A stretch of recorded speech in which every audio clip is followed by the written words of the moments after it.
Muy buenas amigos, amigas, ¿qué tal? ¿Cómo estáis? Bienvenidos una vez más a Lejos de este mundo, a este canal dedicado a los amantes del lore, la fantasía y la literatura.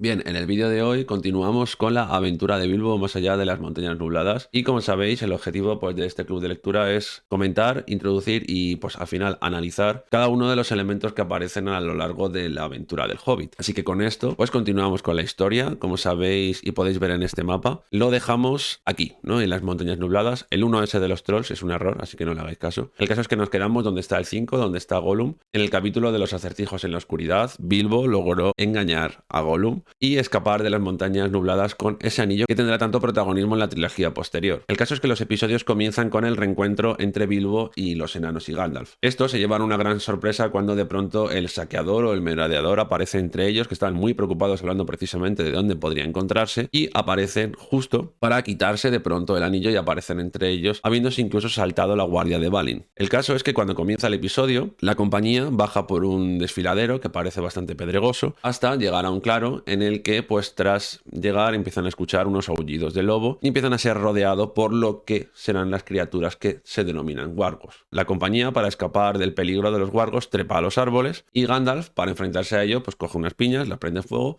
y se las tira a los wargos, lo que causa un gran alboroto en lo que se conoce como el claro de los lobos. Precisamente por alertar por este fuego, unas criaturas que reciben el nombre de las grandes águilas y que seguro que a más de uno de vosotros os suenan por su papel en la trilogía, al final de la trilogía del Señor de los Anillos, avistan todo este tumulto en el claro y entonces descienden para ver qué sucede y no precisamente salvar a quien hubiera allí, pero sí luchar contra los trasgos porque eran unas criaturas a las que tenían bastante aversión. Ven a los lobos y en este trajín entre que aparecen las águilas, Gandalf escucha hablar entre sí a los wargos. Aquí encontramos una de las principales características es que estos lobos tienen un cierto nivel de inteligencia. Tienen un lenguaje que, como indica el agudo comentario de Tolkien, parece un lenguaje construido por intenciones crueles y del que solo se hablan de maldades. El caso es que Gandalf logra comprender que ciertamente ellos han ido a parar por azar de nuevo, qué casualidad que vuelva a aparecer aquí el azar, en el lugar en el que se iban a encontrar los wargos y los trasgos de las montañas nubladas para atacar un poblado de hombres y arrasarlo por completo. El caso es que tanto la irrupción de la compañía de Thorin en el claro como el ataque de la compañía de Thorin al rey Trasgo, el cual acaba muerto y por tanto acaban desperdigadas todas sus tropas, acaba por tener una consecuencia positiva en la vida de aquellos hombres a los que han salvado la vida por azar, insisto. Entonces, teniendo esto en cuenta, los wargos se están preguntando qué narices hacen allí esta compañía cuando precisamente se iban a reunir allí, lo que parecen ser estas primeras fuerzas del mal de las que tenemos constancia en esta historia.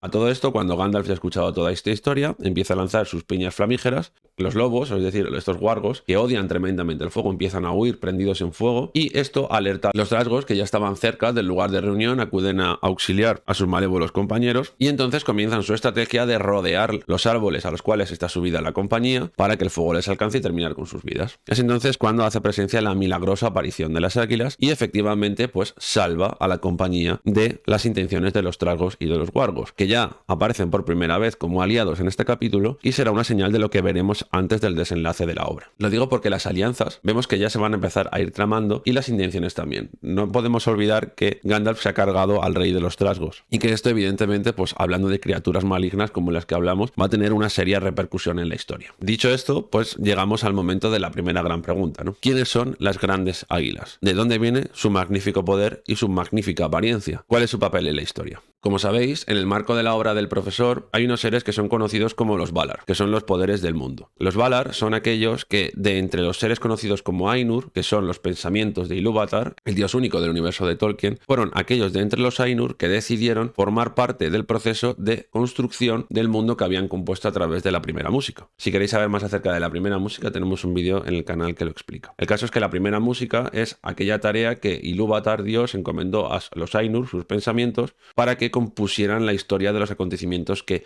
él más tarde iba a transformar de música en materia. De entre todos estos Ainur hubo algunos, los Valar, que se dedicaron a construir este mundo. Y estos Valar, como decimos, son los poderes del mundo. El rey de todos ellos es Manwë, que a la vez es el señor de los vientos. A su vez, hay una Valie, que es conocida como Yavanna, que es considerada la bala de la vida y de la naturaleza. El caso es que en los días previos al despertar de los elfos y de los hombres, Yavanna se preocupó por el bienestar de los seres de la naturaleza, es decir, las plantas, los árboles, los animales y todo esto. ¿Por qué se preocupó? Porque sabía que la llegada de los elfos y de los hombres iba a suponer, en cierta medida, una agresión a aquellas criaturas que ella había creado para adorno del mundo que estaban dando forma. ¿Por qué? Pues porque los hombres y los elfos al final necesitarán cazar, necesitarán talar árboles, necesitarán leña, etcétera.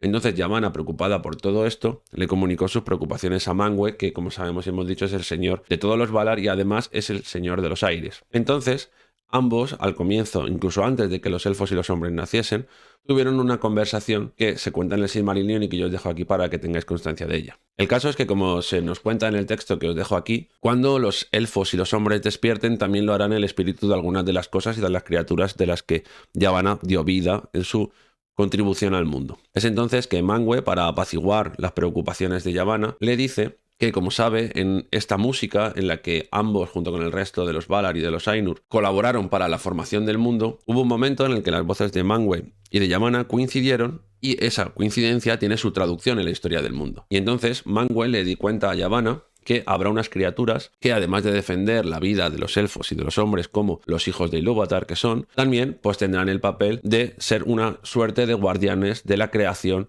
que los Valar estaban haciendo sobre el mundo. ¿Quiénes son estas criaturas? Pues efectivamente, estas criaturas que tienen el papel de salvaguardar, por así decir, la seguridad tanto de los elfos, de los hombres y de los hijos adoptivos de Ilúvatar, como serán los enanos, además de defender en cierta medida la creación natural de Yavanna, pues serán las grandes águilas de Manwë. Como se dice en el texto que os hemos mostrado, que podéis parar por si queréis releer tranquilamente, estas águilas no van a habitar, por su tamaño y también y por su majestuosidad, no van a habitar en las copas de los árboles, sino que lo harán en los árboles de Aule, es decir, en las grandes montañas. Durante los días antiguos, es decir, cuando los grandes hechos del mundo sucedían en Beleriand, unas tierras ya hundidas en las cuales se llevaron a cabo las guerras contra Morgoth por los Silmarils, y de las cuales ya hemos hablado cuando hablamos un poco de la caída de Gondolin y todo esto, las grandes águilas habitaron en el Crisaegrim, y la reina de todas ellas, el rey, mejor dicho, de todas ellas, era Thorondor. Thorondor es el padre de Waihir y es el padre también de Landroval, que son los señores de las águilas, aunque principalmente el trono le corresponde a Waihir. El caso es que también durante esta época las águilas tuvieron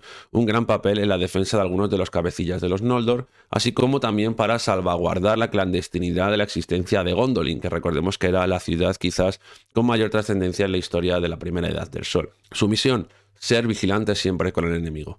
Las águilas de Manwë, las grandes águilas de las montañas nubladas, como se nos dicen, que son herederas de estas primeras águilas de Manwë, son los ojos y las alas de Manwë en la Tierra Media. Dicho esto, podemos observar que su aparición en la historia del Hobbit tiene mucha mayor trascendencia de lo que parece en un principio. Quizás podemos pensar que en este momento las águilas tuvieron un papel un poco de Deus ex machina, pero ciertamente cuando Tolkien ya empezó a tirar de los cabos y empezó a unir todo esto con lo que luego sería la trilogía y con el marco de leyendas que compone el Silmarillion, vemos que parece que todo tiene un sentido mucho más profundo del que tuvo inicialmente en la primera escritura del Hobbit. Las grandes águilas intervienen porque parece que todo esto está dentro de los planes de los Valar, como también los tuvo la llegada de Gandalf a la Tierra Media en torno al año 1000 de la Tercera Edad, para conseguir derrocar a Sauron. Es decir, las águilas ayudaron a que los sutiles planes de los Valar contra Sauron, aquellos planes en los que no querían intervenir directamente, lograron materializarse en la victoria que finalmente tuvieron contra Sauron al final de la Tercera Edad. No obstante, las águilas no son las únicas criaturas que van a aparecer en este capítulo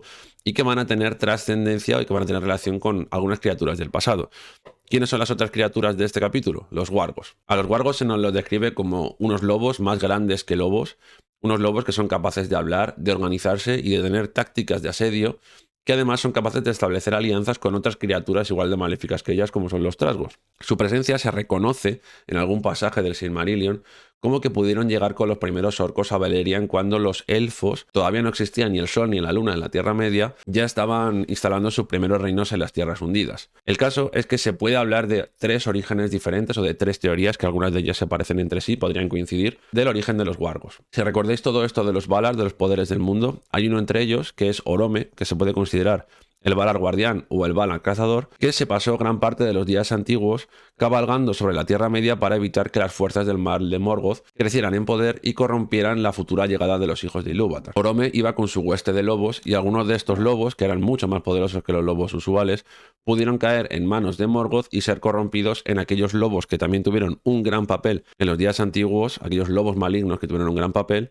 que algunos pertenecieron al séquito de Sauron, pero hubo dos Dragluin, Carcharoth, ejercieron como guardianes directamente de la guarida de Morgoth. El caso es que puede ser que los wargos tuvieran su origen en estos primeros lobos criados por Morgoth y sufrieron un proceso de corrupción análogo al de la corrupción de los elfos en la creación de los orcos. Dicho esto, y una vez hemos hablado de ambas criaturas, vamos con el final del sexto capítulo y del séptimo. Al final del sexto capítulo, una vez que las grandes águilas han salvado a la compañía, estas le llevan a su morada en lo alto de las montañas nubladas, y cuando ya han hablado con ellas y han pasado una noche de reposo y de buen alimento, estas le ponen de nuevo en camino hacia el Bosque Negro. En este camino llegan a las tierras conocidas como la Carroca, y entonces, cuando descienden estas escalinatas construidas por las manos del misterioso Beorn, del cual Gandalf ya comienza a hablarnos, se ponen en camino. Y Gandalf les advierte de que allí el señor de esas tierras es un señor con gran carácter, con el que hay que tener sutileza, hay que ser cortés y no hay que levantar la voz, en cierta medida. Aquí se nos anticipa el gran poder de uno de los grandes y extraños protagonistas, un absoluto rara avis en la historia del Señor de los Anillos, que no es otro que Beorn. Cuando les ponen en dirección a la Carroca, efectivamente, pues las águilas les conducen, casi les ponen en camino al hogar de Beorn. Es entonces cuando comienza la estrategia de Gandalf y nos ponemos pues en otro de los puntos cómicos de esta obra del Hobbit, que bueno, no vamos a narrar aquí, pero que básicamente se funda en la estrategia de Gandalf para sembrar de incertidumbre a Beorn de la historia que les está contando, que este no se enfade porque vea que están llegando más y más enanos a su casa, se vea entretenido por la historia y al final pues esto le pasa desapercibido, los enanos se queden a cenar, pasen allí un par de días, etc. En términos narrativos, lo que sucede aquí es básicamente que los enanos y la compañía llegan a casa de Beorn, este les atiende, cenan con ellos, les cuenta la historia y en el día que pasan allí, Beorn quiere corroborar si la historia que le ha contado Gandalf es una historia de viejos, es una trola o es verdad. Entonces se reúne con una serie de osos que él conoce del bosque, porque ahora como hablaremos de Beorn, nos centraremos un poquito en sus características y va con sus amigos osos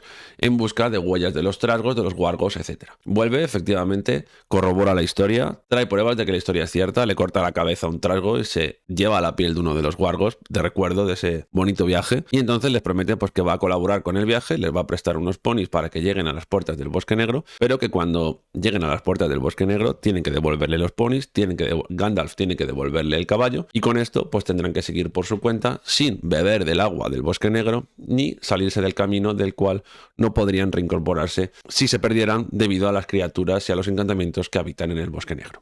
Dicho esto, ¿quién demonios es Beorn? Bien, algunos de los comentaristas más ilustres de la obra de Tolkien dicen que Beorn es el personaje menos inventado de la obra del profesor. El caso es que a Beorn se nos lo define como un cambiapieles. Y esto del cambiapieles no queda demasiado claro más allá de que es un hombre que, por el efecto de un encantamiento, tiene la habilidad de transformarse en un oso cuyo poder va a ser directamente proporcional a la intensidad de las emociones que lo embarguen en ese momento. De esta manera sabemos que Beorn es un cambiapieles por fruto de un hechizo, o al menos se nos sugiere, pero no sabemos si él fue el objetivo de ese hechizo o lo fueron sus antecesores, igual que tampoco sabemos si su habilidad para cambiar pieles es hereditaria o no lo es. No queda del todo claro esto en la obra del profesor. Sabemos también, por algo que se nos dirá más adelante o por algo que queda sugerido, que todas las gentes de Beorn murieron a manos de Azog el Profanador.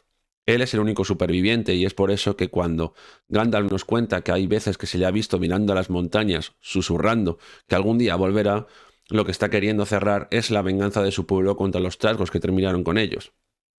Esto también tendrá, de nuevo, una proyección hacia el final de la historia en estas alianzas y desalianzas que hemos dicho antes que tendrán presencia. No sabemos si su poder es hereditario, pero sabemos que es mortal. Y el caso es que podemos considerar a Beorn como una especie también de fuerza de la naturaleza, en el sentido en el que se nos habla muy claramente de que no anhela el oro, no anhela la fama, no anhela el hierro, no anhela nada que pueda surgir de la fabricación de los ingenios. ¿Por qué? Porque él básicamente vive en su lugar, solamente quiere la protección de la morada en la que habita y la buena relación de todos sus habitantes. Sus amigos son los animales y su morada es la única de sus preocupaciones. Dicho esto, aquí tenemos el texto en el que se nos habla de Beorn y que prácticamente se nos hace algunas de las pocas descripciones que tenemos acerca de él más allá de sus posibles futuras batallas, de las que todavía no sabemos nada. Entonces se nos le define como un hombre imponente, como un cambiapieles, un hombre de larga barba, de pelo oscuro, de aspecto corpulento, pero también de carácter difícil, hosco, con el que conviene ser amable, que tampoco tiene demasiadas palabras y que posiblemente su actitud o su vida mental pues transite entre el instinto de la vida animal y el pragmatismo de un hombre que vive en las montañas. Dicho esto, lo último que debemos decir acerca del origen de los beórnidas, y con esto ya finalizamos el vídeo, es que están emparentados tanto con los hombres del valle, con los bárdidos, como se lo llamará más tarde, y con los rohirrim o con los eorlingas.